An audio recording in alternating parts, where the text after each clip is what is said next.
Hi everyone, Miss Janine here. I want to take a minute and talk about how to write your discussion post, how to answer a discussion post. I'm seeing some things that are making me cringe. They're not scholarly, they're not academic writing. Somebody has not taught you about academic writing. So let's go through it real quick. Read the entire question, know what it's asking. Use keywords from your textbook, regardless if asked. This course, we don't have a textbook, but you have the articles. This week it was on Super's theory, Donald Super's lifespan theory, a couple different documents. Incorporate what you learned in your answer, even about the resumes. Or even use information from those documents about the resume. Use personal scenarios or examples. Use those sparingly. Use complete sentences. This is a huge no-no. I'm seeing several of you not use complete sentences. You're using one sentence and a bunch of bullets, or a fragment and bullets saying, these are good things to do, these are bad things to do. No, that's not academic writing. Include some actual synthesis of the material so I know you know what we're actually talking about. Show me you put some time and energy into your post, because I know you all want me to give you credit for exceeding expectations. If you give me blah, you get a blah grade. You give me some wow, you get a wow grade. Number 5, start sentences with a capital letter and end a sentence with proper punctuation. Keep your exclamation points to a minimum. I don't care if you use an iPad. I don't care if you're typing on your phone. Whatever you're using, pay attention to autocorrect and things that are going on. There is no reason any of you should not know or not be starting a sentence with an uppercase letter. And again, when we go back to the grading rubric, you're going to get dinged and lose points if you are not doing these two things. And there's no need to lose points on those. Excuse me. For any class you're in, know the style they want. But as long as you follow an academic style, you're fine. Stick to the point. Use the correct word count. Again, focus on the word count. Try to aim for over 150 words. Do not repeat information just to fill the space. I saw somebody's post, they had 2 paragraphs, but they were the same thing. They weren't telling me anything new. Don't be wordy just to fill space. If you don't know how to fill the space, go back up here and talk about something from the information you read about this week. Again, we don't have a textbook, but there's several articles, there's videos. You can talk about what you learned in those. According to Super's lifespan learning theory, blah, blah, blah, blah, blah. I mean, you can weave it in to your answer, even though the question was about resumes. Because again, everybody's in a different stage, so your resume will be in a different stage than somebody else's. If you're brand new out of high school and into college, your resume is going to look a lot scrimpier, skimpier, leaner than somebody who's my age in their 50s and has been working since they were 18. So pay attention to that. Use in-text citations if possible. Cite your references. Again, these are 2 good things to help you practice now, so when you get to the 300 level and it's in the grading rubric, you'll be mastering it. This one, number 10, use the free version of Grammarly.com to help catch errors. Another thing, if you're using Microsoft Word, go up to the review. You've got spelling and grammar.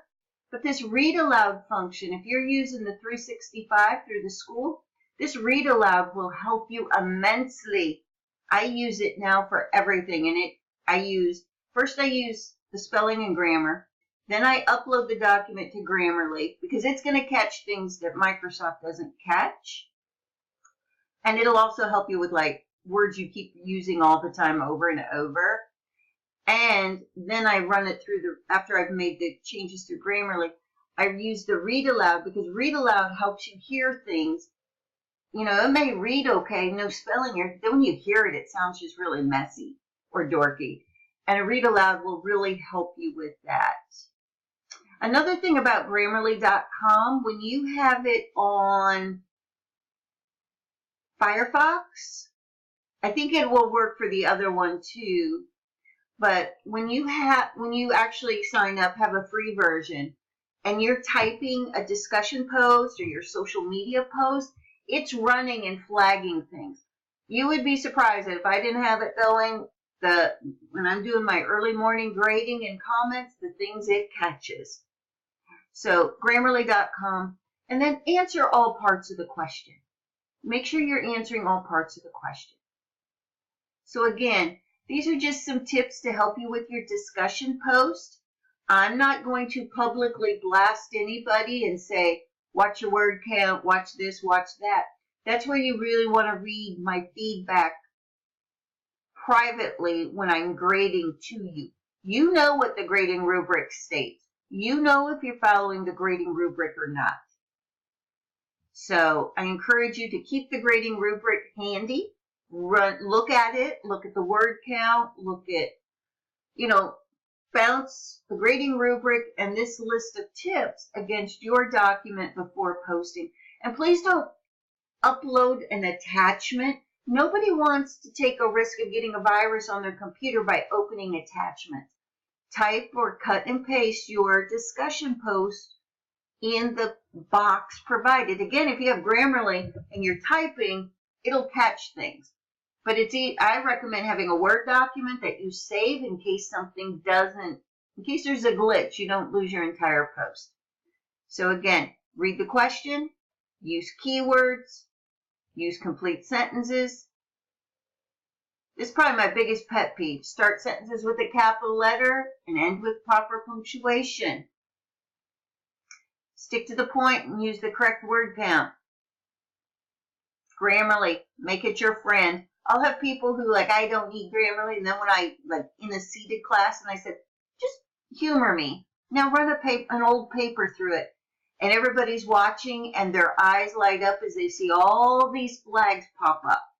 So I encourage you again, I don't get any payments from Grammarly for pushing it, but I'm here to help you succeed. I'm here to help you with your academic writing, which will carry over into the way you write reports for your employers and even future coursework. So please take these tips to heart and apply them if you're not already doing so. Erin had a fabulous post. I suggest you go look at her post. She did a great job on academic writing.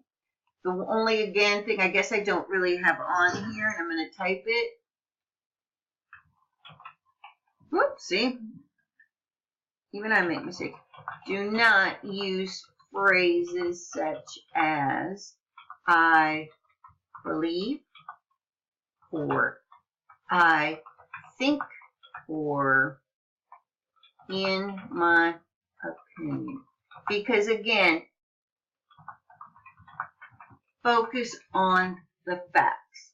And that's where using in-text citations and citing your sources comes into play. So I'm going to hush this video, and everyone have a great day.